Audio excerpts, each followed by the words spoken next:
Pemirsa, Korps Garda Revolusi Iran memberikan semacam pesan, yaitu adalah jika ada yang menyerangmu, seranglah dia sebagaimana dia menyerangmu.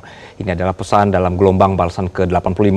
Operasi yang dilakukan berhasil menargetkan sejumlah titik Amerika dan juga Zionis. Setelah serangan brutal Amerika dan Zionis yang menghantam sejumlah titik sipil seperti permukiman, industri, sekolah hingga universitas, pasukan Garda Revolusi Iran meluncurkan gelombang balasan ke-85 dalam operasi True Promise 4. Operasi dengan sandi ya Rasulullah ini berhasil menargetkan beberapa industri berat milik Amerika Serikat dan Zionis Israel. Selama operasi rudal dan drone yang ekstensif, Angkatan Udara musuh berupaya menyerang platform peluncuran rudal Iran dengan mengerahkan jet tempur dan drone. Namun dengan tembakan pertahanan udara Korps Garda Revolusi Iran, satu pesawat nirawak MQ-9 Amerika berhasil ditembak jatuh di langit Shiraz.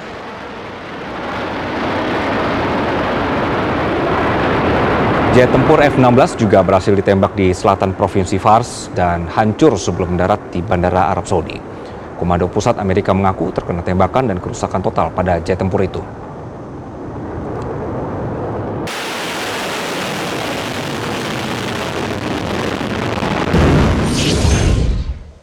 Republik Islam Iran menegaskan bahwa kawasan Teluk Arab adalah kuburan bagi tentara Amerika Serikat.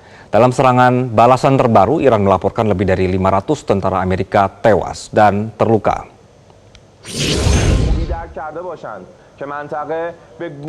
Juru bicara Markas Pusat Khatam Al-Anbiya Ibrahim Zulfaghari menyatakan pada hari Sabtu bahwa Iran berhasil mengidentifikasi tempat persembunyian tentara Amerika di Dubai. Titik pertama memuat lebih dari 400 tentara dan titik kedua lebih dari 100 tentara. Kedua titik ini langsung dirudal oleh Iran hingga mengakibatkan banyaknya tentara Amerika yang tewas dan juga terluka.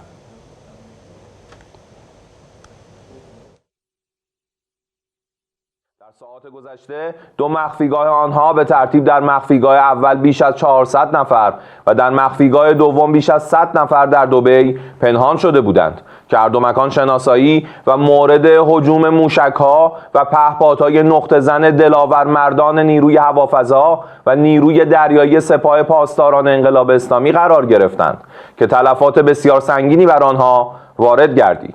ساعت هاست که آمبولانس ها مشغول انتقال کشته ها و مجروحان فرماندهان و سربازان آمریکایی هستند.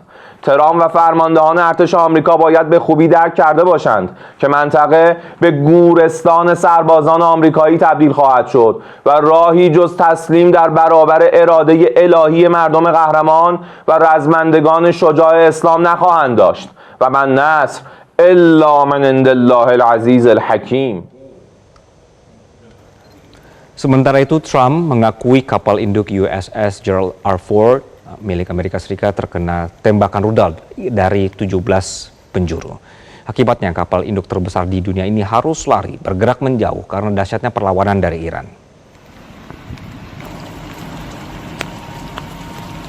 We knew there was a problem when we noticed at 1 o'clock in the morning, every 32 seconds, another airplane, a very fast plane, was coming off the deck of an aircraft carrier. That's actually the biggest aircraft carrier in the world. And every 32 seconds, boom, boom, boom. And it was 1 o'clock in the morning, so we said, okay, I think we're in trouble. But they were ready for us, Johnny. And we were ready. He said we were ready. And then they hit us, and they came from 17 different angles. They were here, they were there. We ran for our lives. It was over.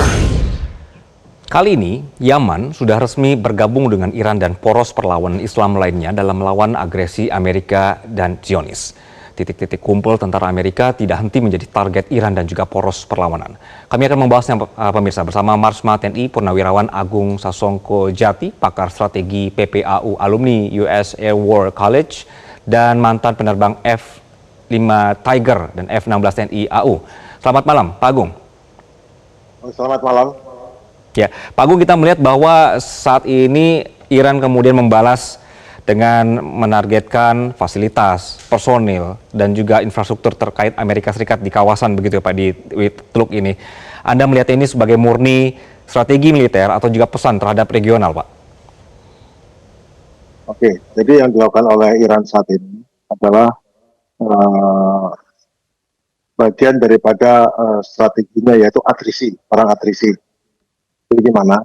Bahwa memang dalam perang atrisi itu adalah siapa yang bayar lebih mahal. Kalau Iran sanggup ya, dia membayar dengan nyawa lebih banyak, sanggup. Dia sanggup untuk kehancuran, dia sanggup. Masalahnya adalah pihak lawannya sanggup nggak menanggung biaya yang mahal, kehancuran, kerusakan, kematian. Nah, itulah yang terjadi. Jadi Iran itu belajar dari banyak apa yang dialami oleh Amerika di masa lampau. Oke, Itu Pak adalah Agung. bukan karena Ya, menang perang, maksud bukan menang pertempuran Amerika, tidak. Tapi ya. seberapa lama kuat bertahan dari gempuran Amerika dan membalas secara selektif, sehingga Amerika tidak bisa menanggung ataupun tidak bisa menanggung beban biaya atau beban pengorbanan yang besar. Itu pengalaman di Vietnam, pengalaman di Afghanistan, pengalaman di Irak ya, kedua yang sekarang ini. Itu memang akhirnya Amerika mundur. Kenapa? Karena biayanya itu terlalu mahal, baik biaya secara angka dan juga biaya secara politik. Itu yang memang bagian dari strategi, yaitu perang atrisi dengan cara asimetris yang dilakukan oleh Iran.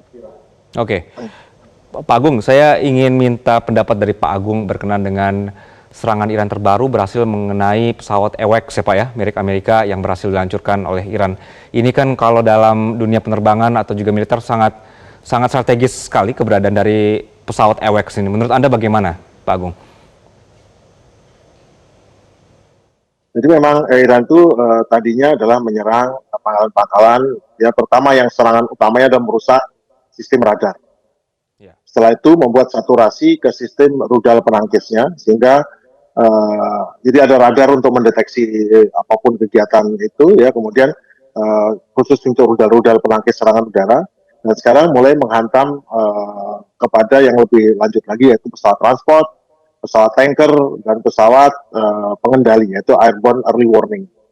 Dan ini adalah memang mahal sekali ya, karena memang harga pesawat AWACS Amerika punya cuma 13 nggak salah, dengan hancur satu, sisa 12. Tapi 12 pun itu mestinya tidak semua terbang ya, karena satu harus ada maintenance, perawatan. Jadi akhirnya kuranglah kekuatannya.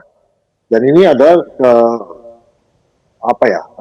suatu kehilangan yang sangat besar, karena pasti pesawat-pesawat yang ada di situ akan disingkirkan lebih jauh lagi. Nah, kalau itu disingkirkan lebih jauh di luar jarak jangkau daripada rudal balistik dan jelajahnya atau drone-nya Iran, maka itu kan jadi mahal dan susah. Kalau parkirnya di Jordania yang dianggap terjauh, itu masih terjangkau.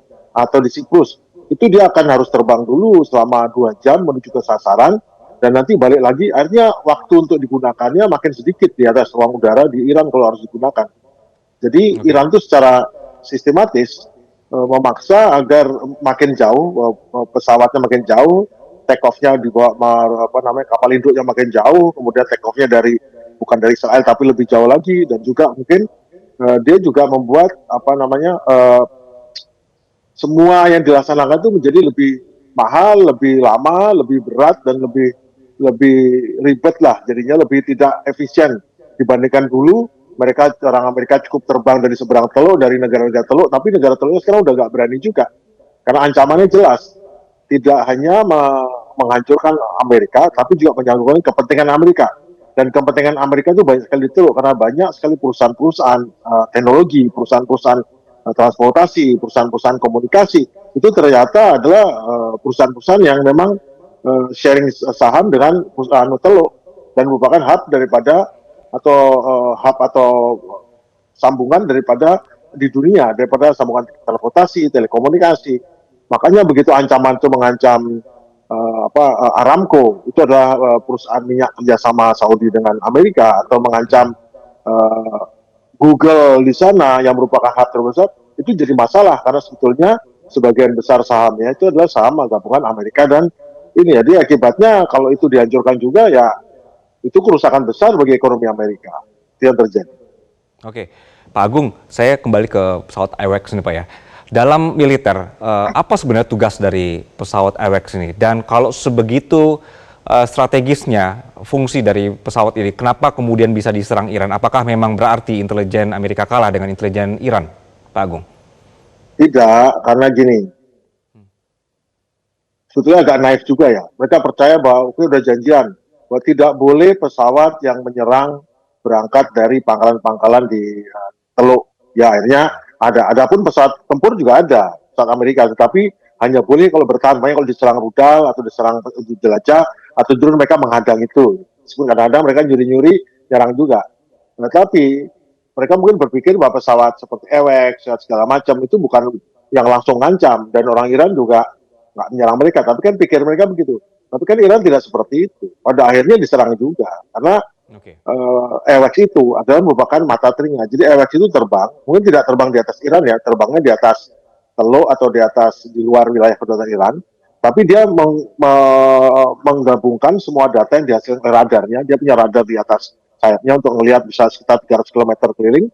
Habis itu dia juga mendapatkan data dari satelit, dia juga mendapatkan data dari radar bawah, sehingga dia punya big picture ya. Jadi ruang gambar besar, dan big picture ini yang dikirim di sharing kepada pesawat yang penyerang, di sharing kepada Central Command di Tampa, Florida, di sharing juga kepada KEOP Command Aeroplane Center di Al Udeid di Qatar, dan juga menimbulkan jadi punya picture, punya gambaran besar pertempuran, sehingga tahu di sini ada yang nyanggung, di sini ada orang Irannya sedang menyiapkan Huanut gitu. Jadi mendapatkan picture yang besar sehingga mempunyai situational awareness atau kewaspadaan situasi yang besar.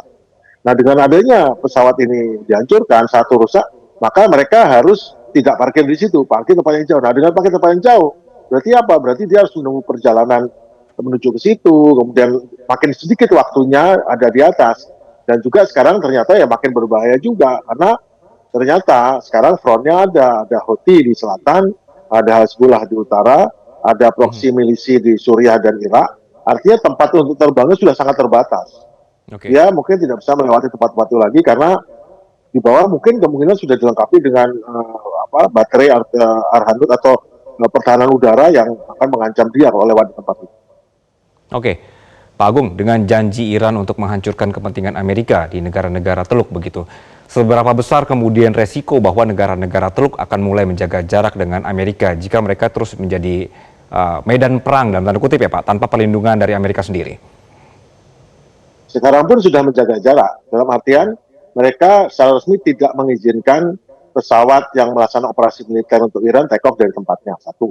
Kedua, mereka hanya melayani untuk apa? Dan mereka sudah merasa kehabisan rudal pencegah atau rudal pengintersepsi baik untuk Patriot, dan ini karena apa? Karena ternyata itu malah digunakan untuk melindungi pangkalan Amerika yang tadinya digunakan melindungi Uni Emirat, melindungi Qatar, melindungi Oman, melindungi Saudi, malah digunakan habis untuk melindungi pangkalan Amerika yang diserbu. Itu kan jadi seolah-olah dia traktir orang datang, habis itu dia traktir perlindungan, traktir inilah. Terus fungsi Amerika sebagai penjamin keamanan apa? Nah, dan juga kemarin kan sering kalau dari media barat mengatakan bahwa ini ada deklarasi Riyadh yang memaksa Iran untuk mengancam Iran. Isinya nggak begitu, itu malah jaminan keamanan untuk Iran yang mengatakan bahwa mereka tidak mengizinkan pesawat Amerika take off dari tempatnya melaksanakan misi ke Iran. Dan Iran ya mohon supaya tidak menyerang mereka, mengganggu. Nah, Iran sudah janji tidak akan menyerang desalinasi atau untuk membuat air tawar dari laut, tidak menyerang kilang minyak. Nah, tapi lainnya tidak janji, dia tetap menyerang hotel yang ada orang tentara Amerika, dia tetap menyerang tempat-tempat persembunyian tentara Amerika yang sudah kabur dari kantornya karena diserang, dan itu target sah itu, karena Amerika tanpa undeclared war, dia melaksanakan perang ilegal terhadap Iran. Jadi perang yang tidak dideklar, perang yang pada saat mereka sedang diplomasi berdamai, itu adalah unjust war, perang yang tidak sah sebetulnya. Namun karena Amerika kuat, powerful, orang yang nggak berani atau nggak berani nuduh karena pasti di veto kan, Dewan Keamanan. Tapi ya udah. Tapi sekarang semua yang beranu Amerika, kepentingan Amerika adalah target yang sah. Pada saat Iran dihancurkan, ini serangan Amerika dan Israel, khususnya Israel itu menyerang sekolah-sekolah loh, sekolah universitas. Dengan alasan apa? Ya betul, karena yang ditakutkan oleh Israel ada Iran yang kuat dan pandai, dan memang secara kenyataan Iran itu level tingkat pendidikan tingginya lebih tinggi dari Israel.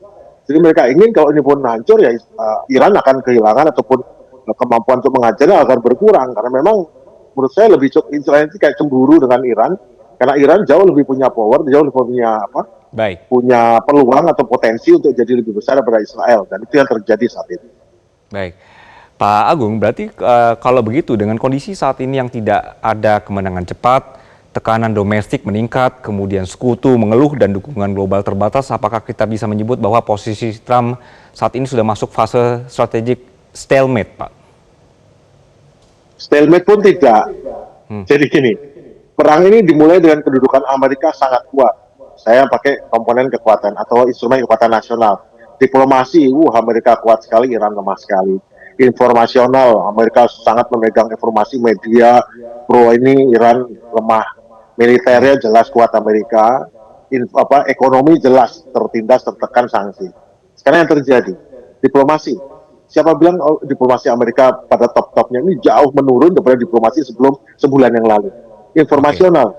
Secara informasi, apapun dia Amerika mengatur agar media barat membuat kelihatan lebih hebat, mati semua orang di Iran segala macam, ya sebagian orang masih percaya hebat, tetapi sebagian sudah tahu bahwa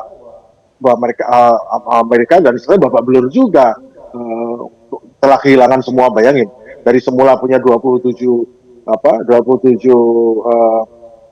pangkalan di Timur Tengah, sekarang menjadi ini 13 hancur total, lainnya sudah nggak efektif sebagai pangkalan. Kemudian dia tidak bisa berdaya untuk membuka Hormuz, malah gimana caranya maksa-maksa, ngancam-ngancam buka Hormuz, dan Hormuz enggak, hanya Iran yang menentukan siapa yang lewat, siapa yang enggak. Selama ini kan Iran sekarang. Kemudian secara militer, ya betul dia menghancurkan Iran, banyak hal dihancurkan, tetapi kan itu bukan center gravity ya, Irannya masih jalan biasa saja, dihancurkan ini dan itu, karena memang mereka center gravity berada di dalam tanah 100-200 meter di bawah tanah yang nggak tertembus oleh senjata sehebat apapun nggak bisa tembus. Kemudian secara ekonomi, jelas Amerika nggak berdaya.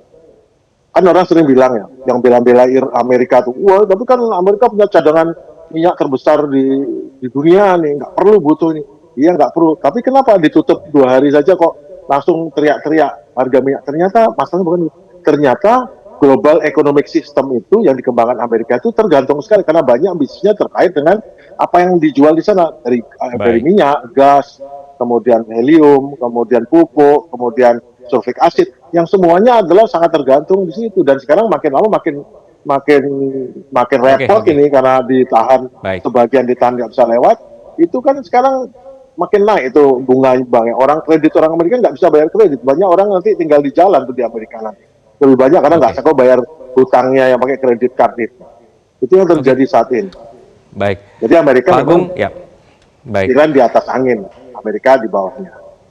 Oke, kita akan terus memantau dinamika yang terjadi di Timur Tengah. Marsma TNI Purnawirawan Agung Sasongko Jati, pakar strategi PPAU, alumni US Air War College, dan juga mantan penerbang F-5 Tiger dan F-16 TNI. Terima kasih Pak atas waktunya di malam hari ini. Selamat malam. Jelajahi cara baru mendapatkan informasi. Download Metro TV Extend sekarang.